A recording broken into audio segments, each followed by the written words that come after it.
Anyway, to get started on the book, I want to give a little bit of background of how this book came about. Earl mentioned my background. I'm a sociologist. I study religion.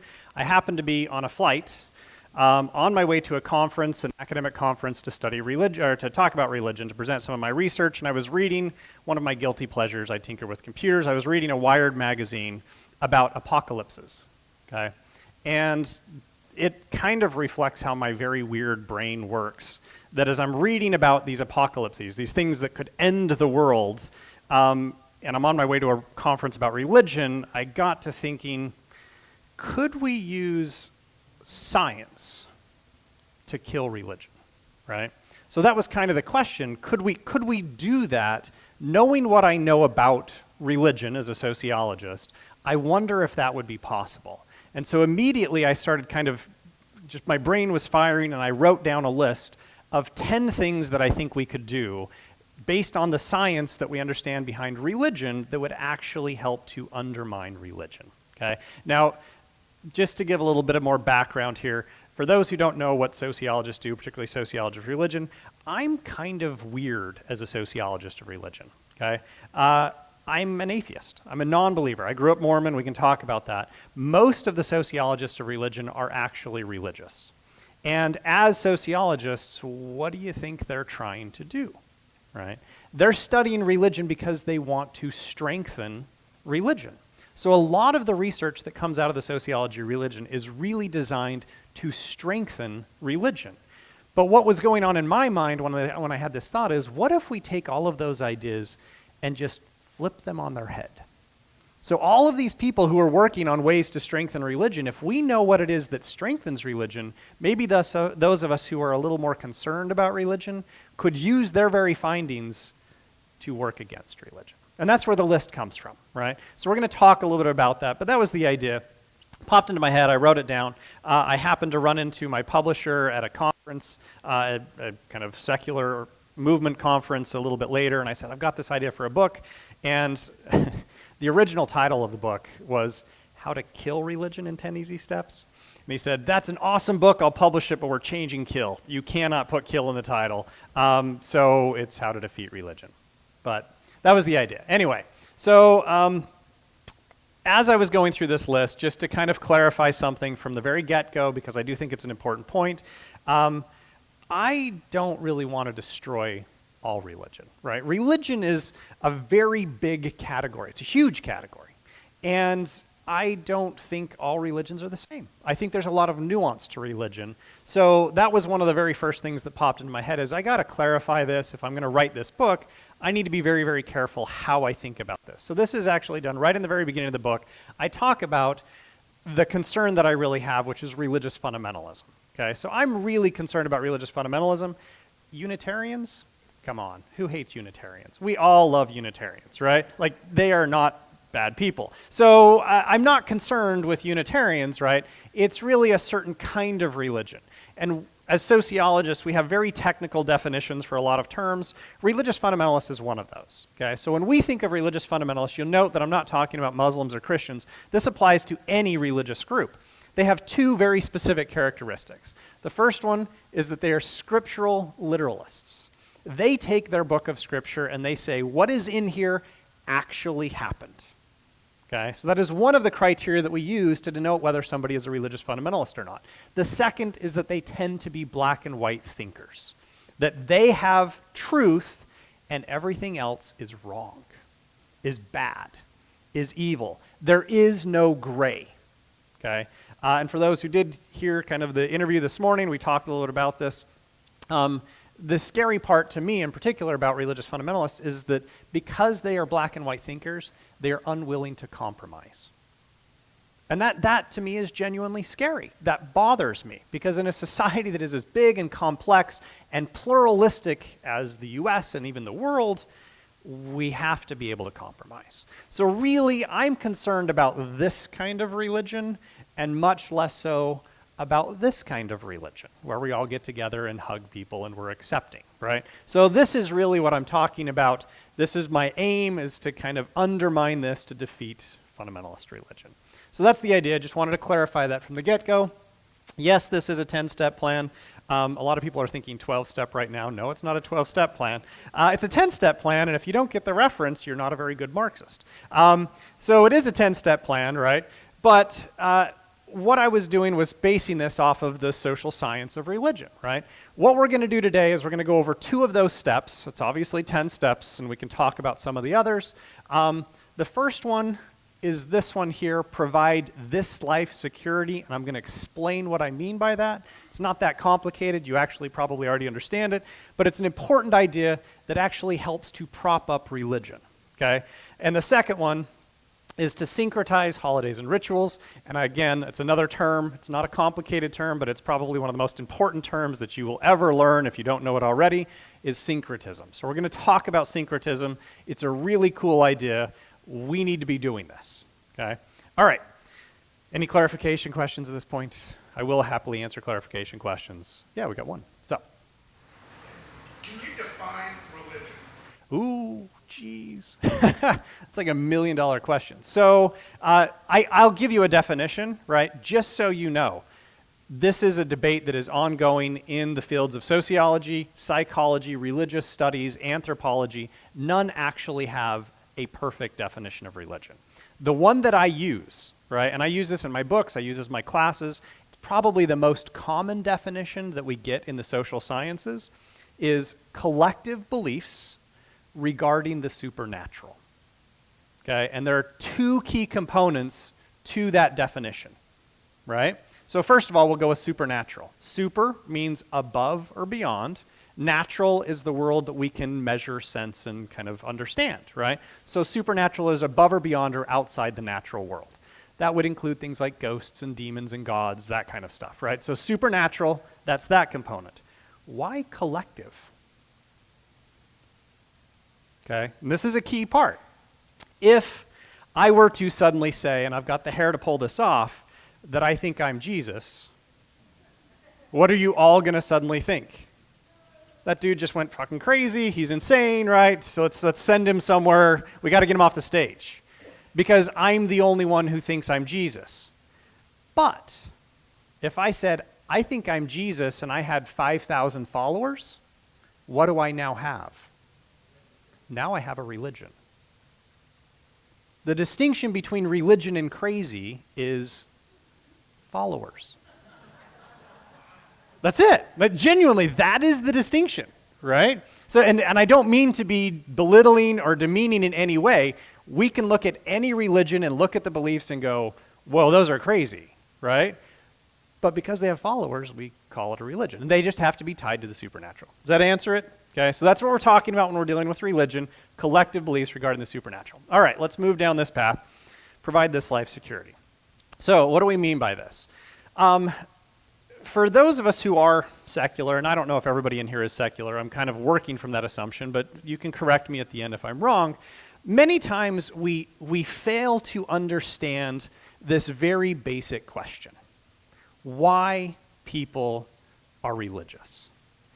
For many of us who have left, we're like, oh, come on, you should be smarter than that, or whatever. We have very kind of misconstrued notions of why people are religious, and until we understand why people are genuinely religious, we're never going to make any headway in trying to maybe help them out. So we have to think about that very carefully, right? One of the major reasons, and we've known about this for a very, very long time, is that religion functions as a compensator. Okay, now what do we mean by this, a compensator? When people have really shitty lives, when they're poor, when they're struggling, when life is really, really hard, who do they turn to for help? And you've probably heard this, right? So it's a very famous passage from Karl Marx. He says, religion is the opiate of the masses. The better line is the next one, the sigh of the oppressed creature. What is Marx saying? Right? How many of you have been in that situation where everything is going against you? Your life is just horrible that day, and you just kind of sigh and go, oh, I wish somebody could help me. That's religion. It's when everything is working against you that people turn towards religion. It functions as a compensator. And because it's a compensator, for us to just turn to people who are religious and be like, yeah, it's irrational, you should leave, it makes no sense, we're missing the point. It is helping them, and it's helping them cope with things that we can't easily rationalize away. So we have to recognize that religion is a compensator. It helps people. And that's why many, not all, but many people are religious, is because it has this function for them. So we got to think about this a little bit deeper than just, hey, think your way out of religion. It's a bit complicated. I like to use kind of hypothetical examples. So let's do this, right? Imagine, if you will, and I don't think anybody in here is really old enough to pull this off, but imagine, if you will, that you're a farmer in the 1920s in the US, okay? It's a pretty rough life, isn't it? We don't have a lot of technology. We're getting some technology. We don't have a lot of technology, which means you're working a lot. It's long hours, kind of trying to survive and provide for your family. Now, imagine, if you will, that, say, you don't get sufficient rain. Or maybe you break your leg. What's going to happen to you? You're going to survive? You're going to pull this off? What's going to happen to your family? Are you in trouble? You're in serious trouble, right? Because there isn't anything in society that's set up to help you. You are on your own. That's the plight of the farmer, right? These things are coming. Poverty is on its way. Hunger, disease, arguably death. All from something as simple as breaking your leg because you're going to lose your farm. Okay? And that's okay, so that's 90 years ago, right? Not that long ago, but that was the situation, right? How much control do you have over things like the weather, which make or break your profession?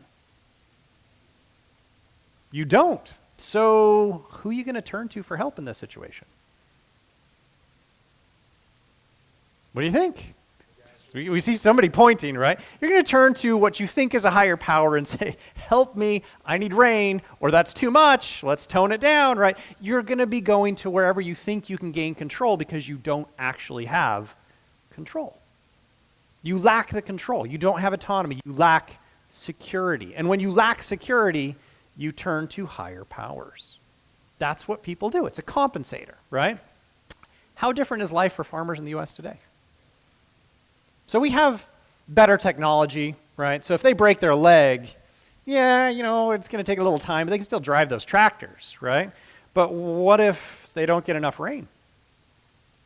Could you lose the farm? Could you lose the house?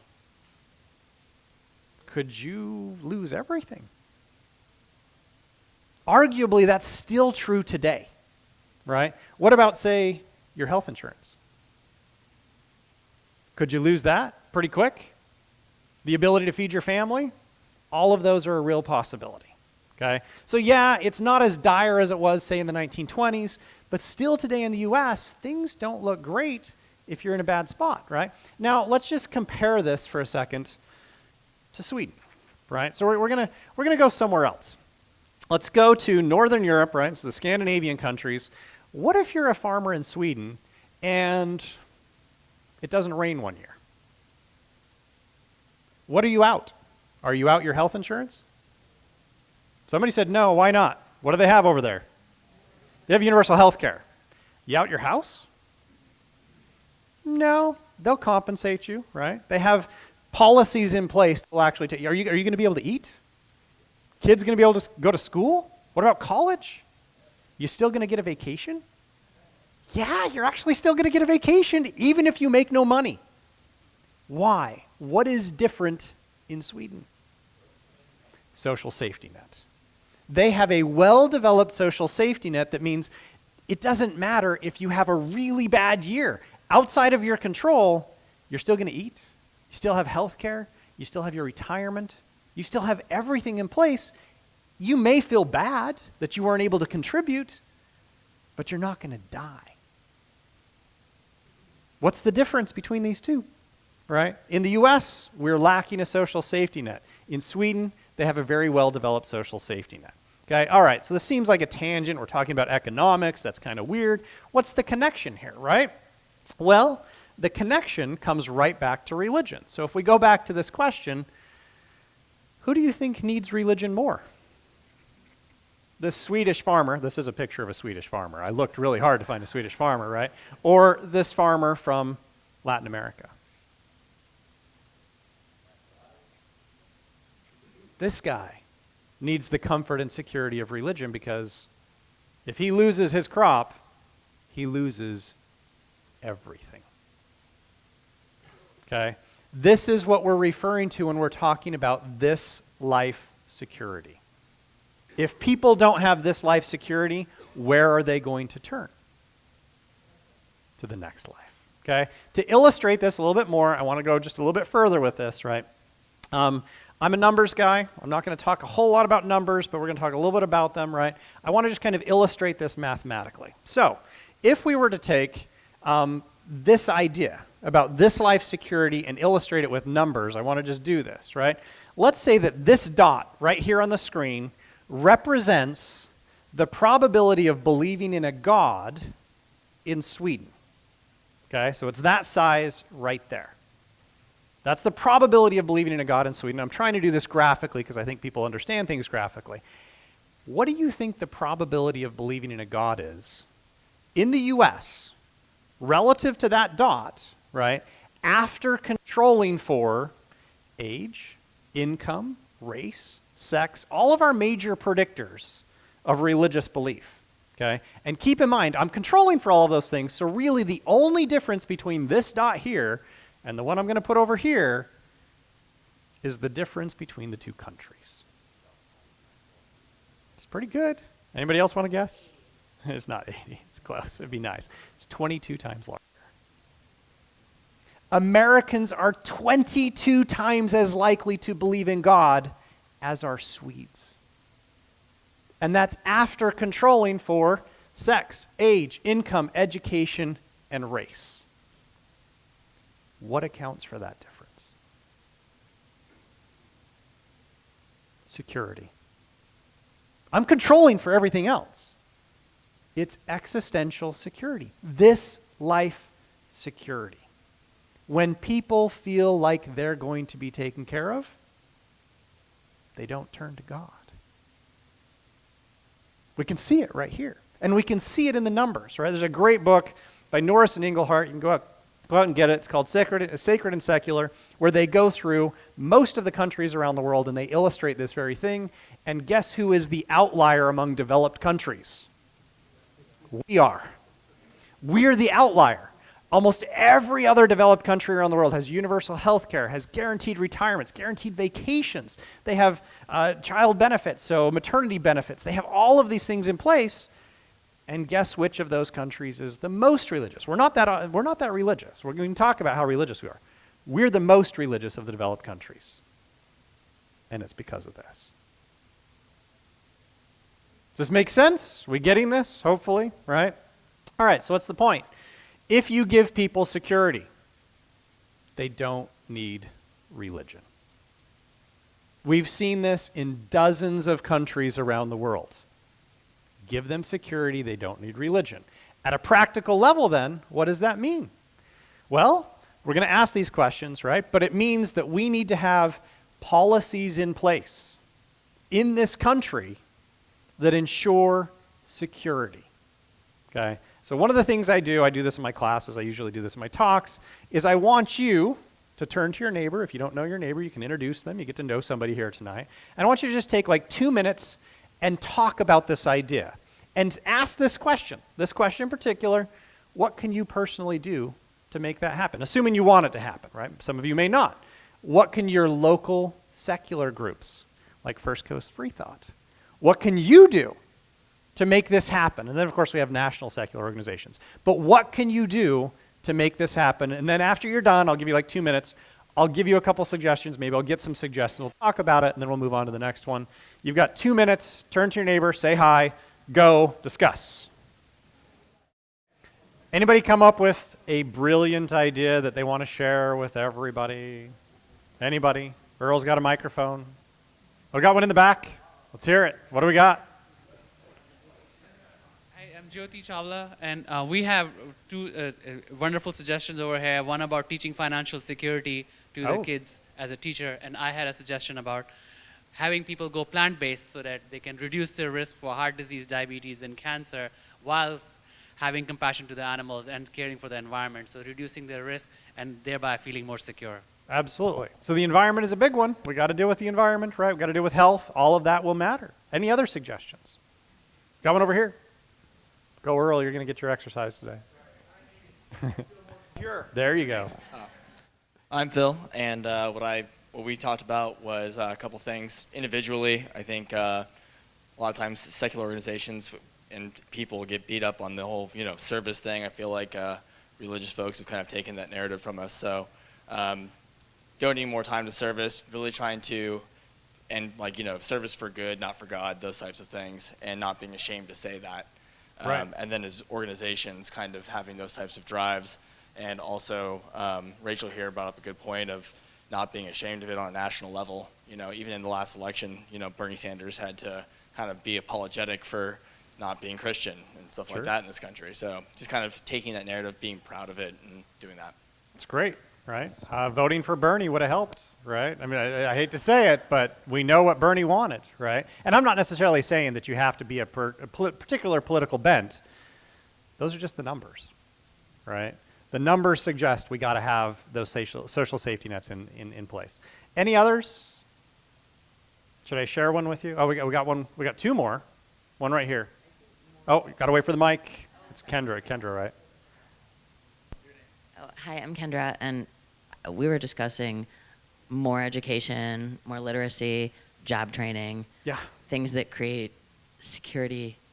Good that jobs. Have nothing to do with, right, and also fact-based education and curriculum that supports, critical thinking rather than allegory, and creating public policy based on facts rather than the religion of a legislator.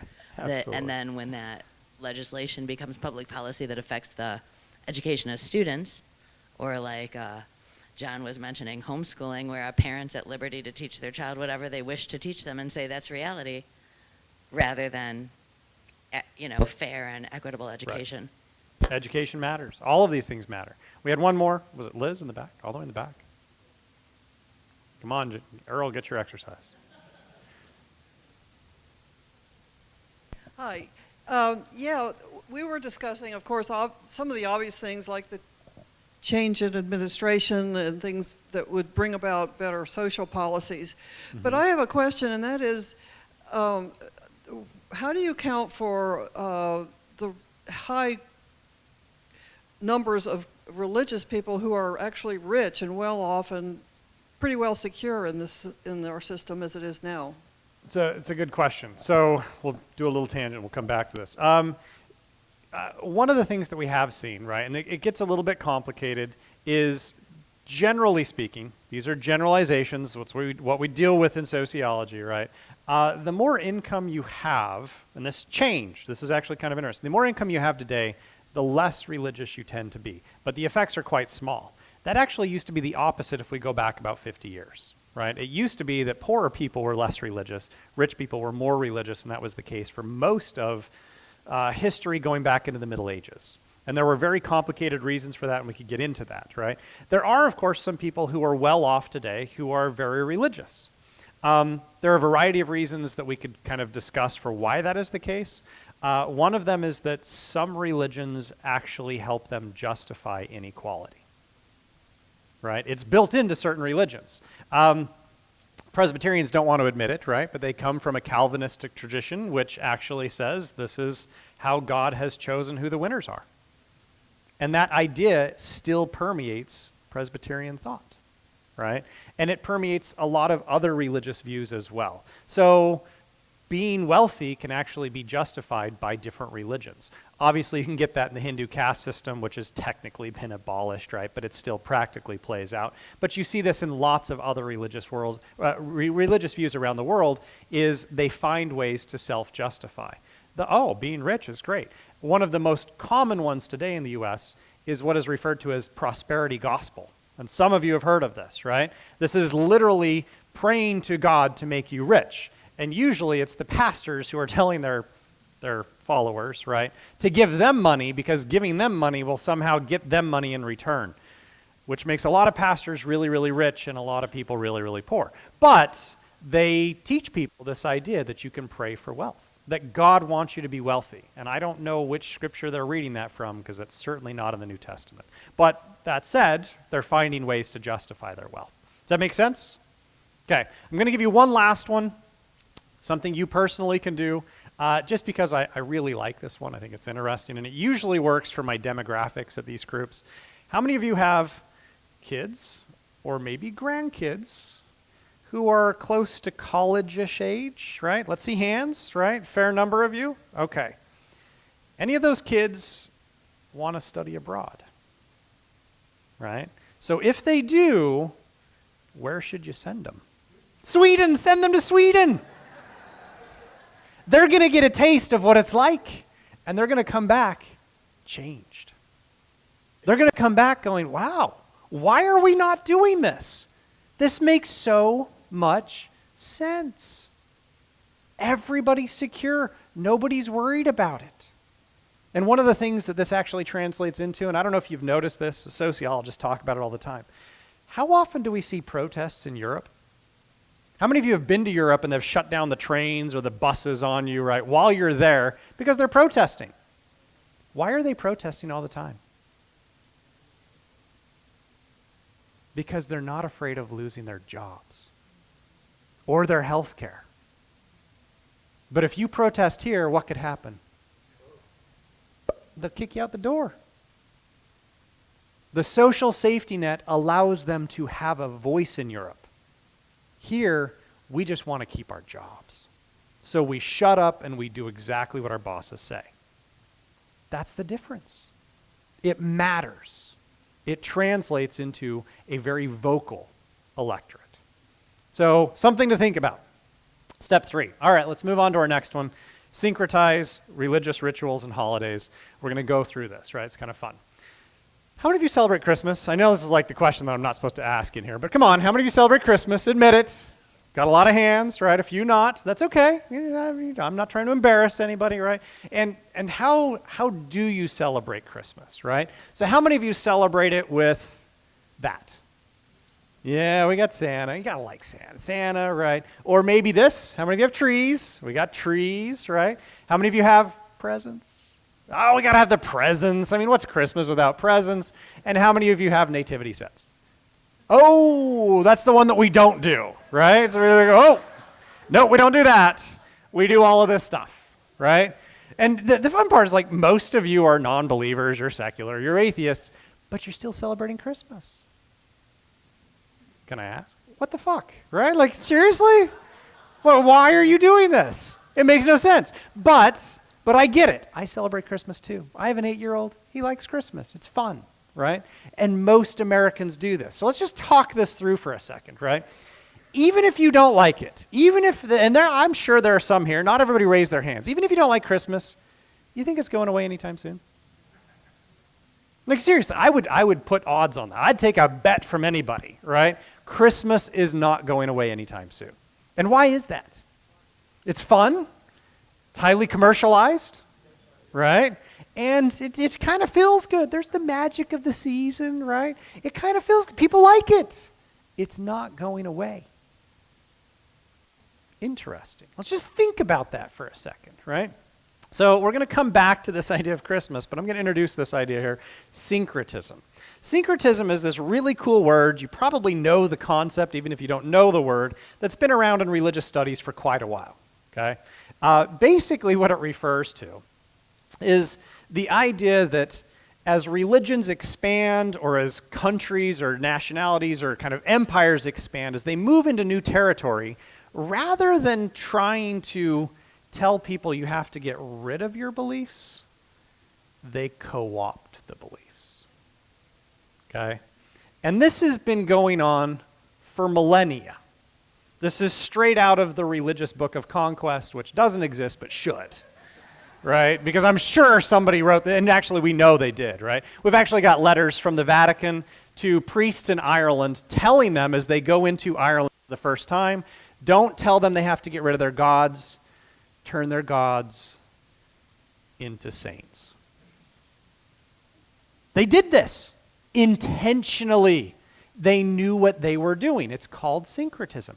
You co-opt the gods. You co-opt the beliefs. You bring them into your religion and you find ways to make it all work together. And we're actually really familiar with a lot of this stuff because it's still happening and we basically celebrate it, right? So this has been going on for a long time, but it makes the adoption of a new religion much, much easier, okay? So a couple of examples just to illustrate. You're all familiar with these, I'm sure. The Old Testament, what is that? This is a Jewish holy book. Who stole it? Christians and Muslims. They just took it. Christians literally just took the whole fucking book and said, that's ours now, and we're going to relabel it the Old Testament. They didn't write that. Where the hell they stole it from the Jews. And then they said it was theirs. And they reinterpreted it. They took different elements from it. They wrote Jesus into it. Jesus isn't in there. But they made it theirs. They co-opted the Old Testament. They syncretized it, right? So it's a classic example that, I mean, everybody knows about this. Why don't we call it what it is? It's theft. They stole it, right? What else? Saints? These are pagan deities, right? So what happens? They did this going north, right? As they went into kind of Germanic territory, the Romans, they would go through and rather than telling them you got to get rid of all your gods, that overlaid saints on the deities. They did this particularly in Latin America. There's a reason why, and I don't know how many of you are from Latin America or have traveled widely in Latin America, they really love their saints. Why are they so big into saint worship in Latin America? Because the missionaries, as they went there, instead of saying, got to get rid of all your gods, what did they do? That god aligns with this saint. That god aligns with this saint. And they just overlaid them right in and co-opted all of the religions. It's much, much easier. And we have one of our best examples, this is one of my favorite examples, is this one. Easter. Where does that come from? It's the Germanic deity Eostre, right? And I love thinking about this. She was the fertility god of the Germans. And what were her symbols? Eggs and bunnies. Where does the Easter bunny come from? It's not in the New Testament. It's not in the Old Testament. It's from a Germanic deity. And all those Christians on Easter are running around chasing the Easter bunny. That cracks me up. It's awesome. They're chasing a pagan deity symbol. It's the best. And they don't even know what they're doing, right? But what did they do? The Catholic Church said, you know what? We're moving into this territory to make the adoption of Catholicism easier for you. We're going to move the date when Jesus died and was reborn to the spring. Whose holiday was that? That was hers. And she's a fertility god. What does that mean? Life. Guess who comes back to life? In the spring. Jesus does. And we're actually just going to steal the name too. We're going to steal the name. We're going to steal some of the symbols. We're going to take the eggs. Eggs are about life. That works for Jesus and bunnies. But yeah, right? Like, sure. We're just going to steal them all.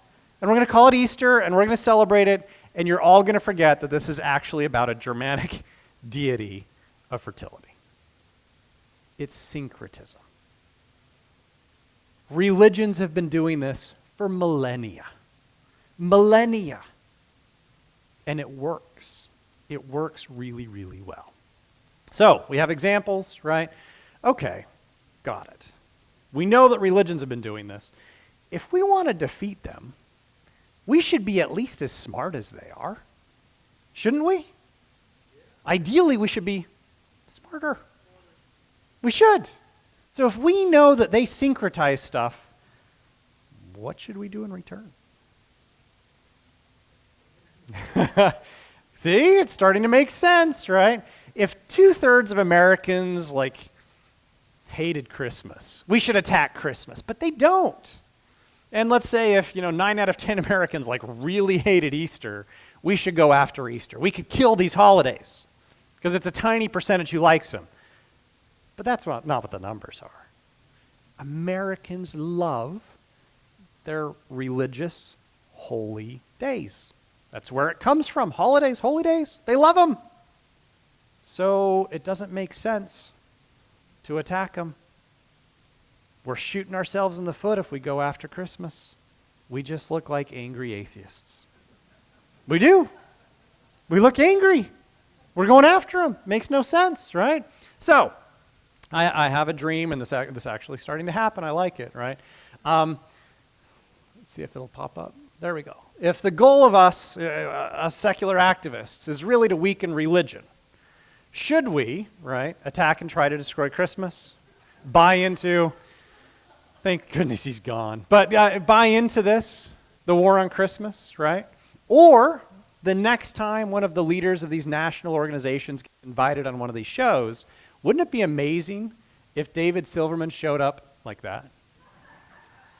Those who know David Silverman, right? I mean, he's formerly Jewish, ardent atheist. He's never going to wear the Santa hat. But I totally have this dream that he shows up one time wearing that hat with a big Santa Claus bag, right?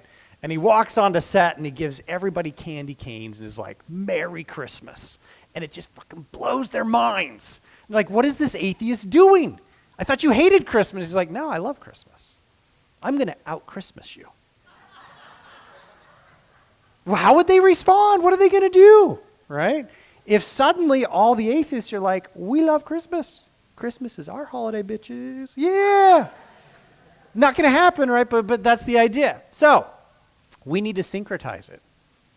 We need to take all of those religious symbols, those religious holy days, and we need to make them secular. And we're well on the way. Christmas, we're pretty far along on this. I actually did a survey of my students at my university. Asked them, how many of you watch religious movies on Christmas? It's a tiny percent. How many of you read the nativity story from the Bible? It's a tiny percent. How many of you listen to Christmas music? Oh my gosh, all of them, right? How many of you have Christmas trees? Almost all of them. Presents? Almost all of them. Most of them aren't doing it. We just need to go a little bit further, right? So we need to take and syncretize and secularize Christmas. And we need to do this with the symbols, right? So just to kind of illustrate, we could do something like this, right? Take a symbol. This is a Christmas symbol, the angel, right? And we're going to kind of slip it into our syncretism machine. And if my animation works here, right? We're going to just kind of slide our angel in, and out comes a different angel. Yeah? Isn't that a better symbol? I like that. That's a better symbol, right? Now, just so you know, I am an equal opportunity offender. This works with male icons, right? So we take our shepherd. We put our shepherd into our syncretism machine. You won't believe how long it took me to find this. And we get sexy shepherd. Yeah? He's got a goat. He's got a goat. I've never seen a sexy guy with a goat, right? But there you go. We got sexy shepherd. But that's the idea, right? We take those symbols, we make them ours. We take everything about these holy days, we make them ours. Then we win. Then we win, right? Another one, classic one. How else do we syncretize Christmas? Don't say happy holidays. Say Merry Christmas. What's the harm? Seriously, what's the harm in saying that, right? And I want you to think about that very carefully. Say it with a big smile. Put up secular Christmas lights. Here are some examples that I really love, right? It's beautiful. That's just really pretty. There's no nativity, right? Or you could even do that one. That one's cool. Right? Hopefully some of you get the reference, right? But you can do that. And that'll start conversations. Everybody's going to wonder what the hell that is on your house, right? And you're like, hey, come meet the flying spaghetti monster. It's awesome, right? So you can do this. And we win. We win, right? Then there's this one, Christmas music. How many of you listen to it? Come on. Then the rest of you, come on. You all listen to this. Earl, you listen to it, don't you? Oh, you do. Does he have a Christmas album? Probably, right? You can listen to Neil Young's Christmas album. Everybody listens to it, right? Now, some people have actually tried to rewrite some of this, right? The problem is that when they've done this, they've done it to mock religious people. And that's the exact opposite of what we need to be doing.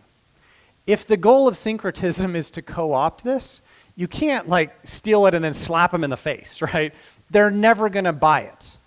But if we take that music and we rewrite the lyrics, because they stole all the melodies from pagans anyway, right? But if we just steal them back and we rewrite the lyrics in a way that embraces everybody, then they won't even know what's going on. And that's the whole idea behind syncretism, is that you do it before they realize it, and then suddenly everybody's singing secular songs. And we win. I'm going to give you an example, right? The goal is to do this in a non-offensive way. I rewrote Silent Night. It's in my book, right? You can see it. And all of these lyrics that I've redone, right? I'm releasing them Creative Commons. Just attribute it to me. But if you want to record this, I know we have musicians here. If you want to record this, right, and make money off of it, go for it.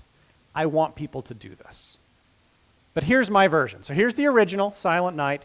Here's my version. I can't sing, so I'm not going to sing, but I'm just going to read it for you. See what you think. Silent night, lowly night, all is calm, all is right. Strong is the urging, parents and child, cuddle infants, so tender and mild. Sleep in comforted peace, sleep in comforted peace. Silent night, lowly night, parents awake through the night.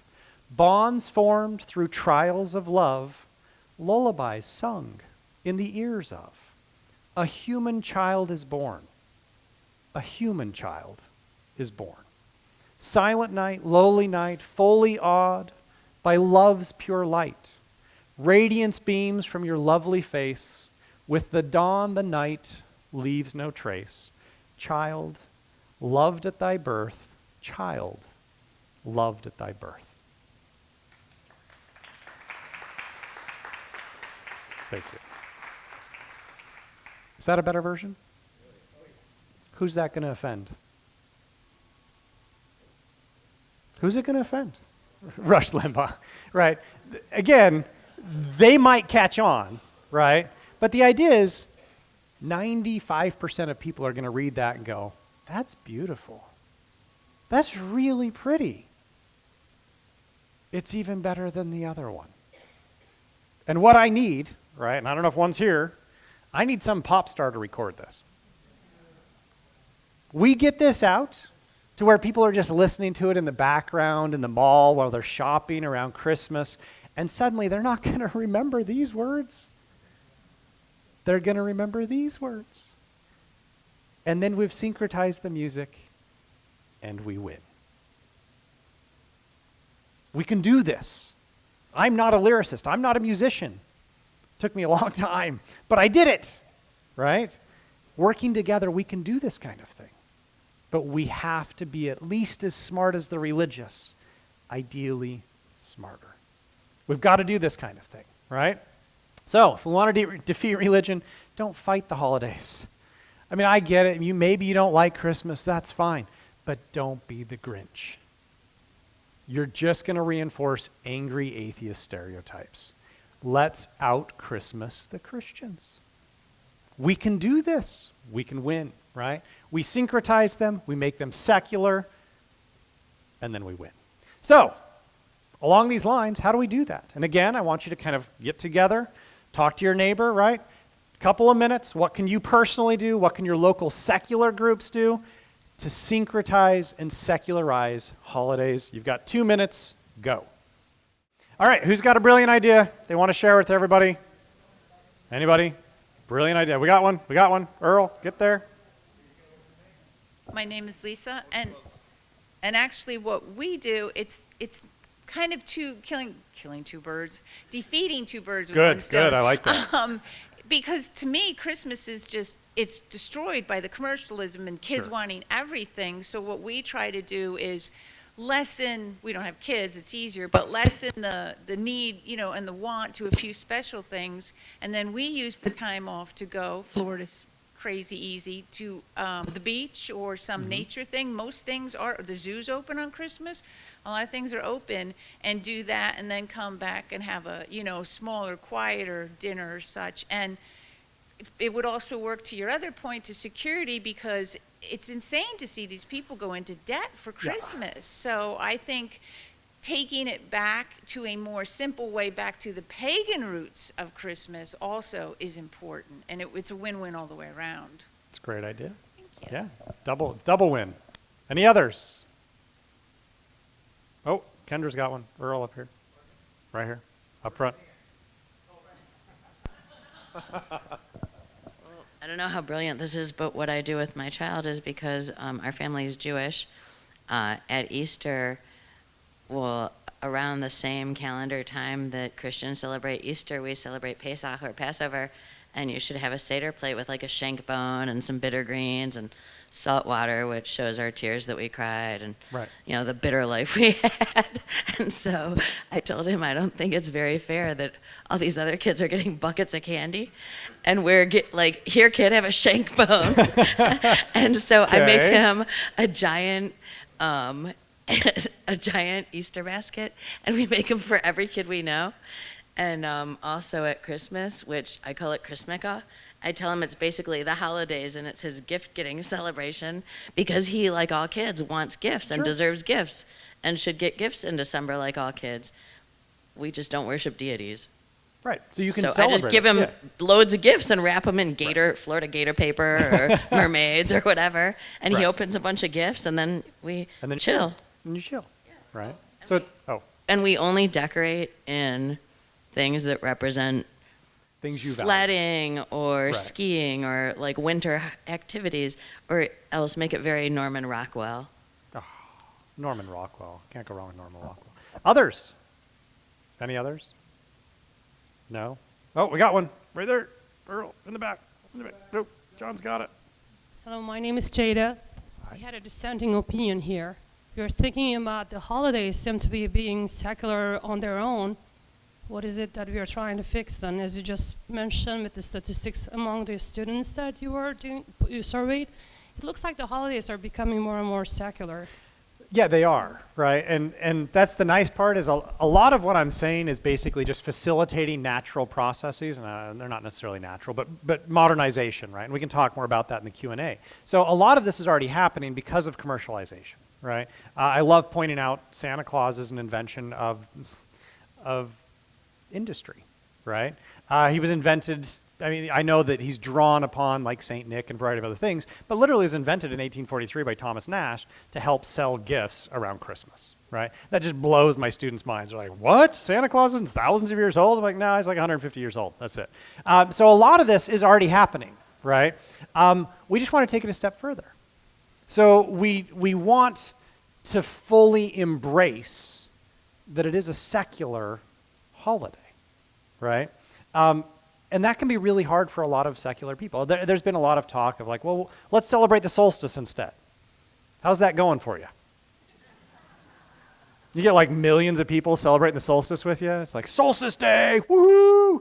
There's a big fire and yeah. No, nobody celebrates the solstice. And I'm not saying you can't, right? Because like solstice is why it's around that time anyway. But Christmas is already there. It's well established. So if we try and fight that, we're never going to win. We just need to fully embrace it and then co-opt it and then secularize it. That's the idea, right? We have another comment question. Is this a Q&A or is it a suggestion or? That's fine. Shoot. Go ahead and I'll give my example in a minute. So celebrating Christmas and Easter was a secular move for me because I was raised as a Jehovah's Witness. Oh, yeah, that would be. Full on. So Okay. I started celebrating the holidays in a secular way as an adult. Yeah. And kept it, my wife and I, everything was kept totally no nativity scenes, Right. all, just, Wow. sleigh rides and snowmen. And so for me, it was a very different move to make a choice to celebrate holidays in a non-religious manner, because I was Absolutely. never allowed to celebrate them before. Yeah, welcome out. That's rough. We got another one. All right. Yeah, welcome out. Hi, my name's Dave, Hi, Dave. and I do want to tell you about a holiday, a religious holiday that I celebrate every year. Okay. It's Mardi Gras. Sure. And every year I become a Catholic, and for Lent I give up Catholicism. That works. That works. It's fairly secularized already. Okay. Any others? I do have a suggestion, right, for First Coast Free Thought. Thank you. Right. So this is something you can do. I'm not saying you have to do it, but just in my kind of weird mind, I was thinking about this. I'm like, oh, you know, what could these local secular groups do around Christmas that would kind of bring people together and celebrate a secular version of this? So I'm toying with this idea, and then kind of the thought occurred to me, like a lot of people, you know, are twice a year Christians. They go twice a year, Easter and Christmas, and they're going to Mass. And I was like, yeah, Mass, we don't want to do a Mass, right? You don't want to have a Mass. That's not going to work. But I was like, well, what if you get your group together, First Coast Free Thought, and you team up with Toys for Tots, right? One of these organizations that already exists, and on Christmas Eve, your group, say all these people here, agree to go deliver those toys. You deliver the toys, okay? So the toys have been donated. You don't have to donate all the toys. You just go deliver them. And maybe food, whatever it is you need.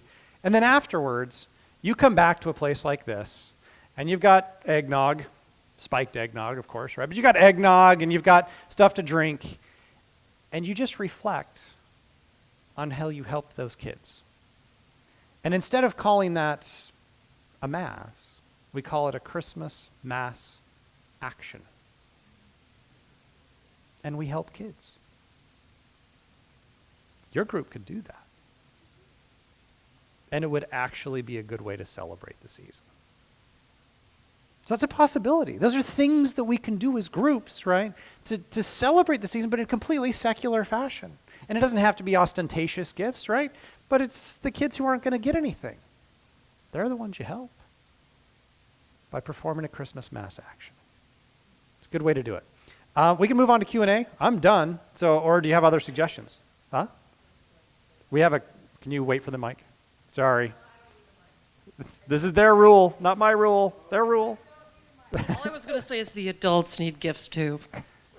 Deliver adult gifts? Oh, that sounds awkward. I guess you could do that.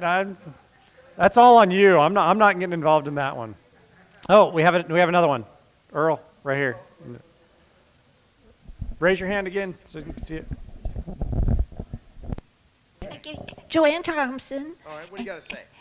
Okay, you could give gifts to people in like nursing homes Yep. or things like that. Yeah. I think that'd be great. Or how about the homeless? Could do that too. Yeah, Sulzbacher. Okay. I think that's a great idea. We have one over here. Yeah. My name is Kate. I personally hate Christmas. Sure. I'm an environmentalist. It's so wasteful. Right. How do we promote the environmental aspect of it instead of the commercialism? Well, and we educate them about it. we got a good hint, right, of like, let's not go over the top with the presents, right? We don't need all those presents.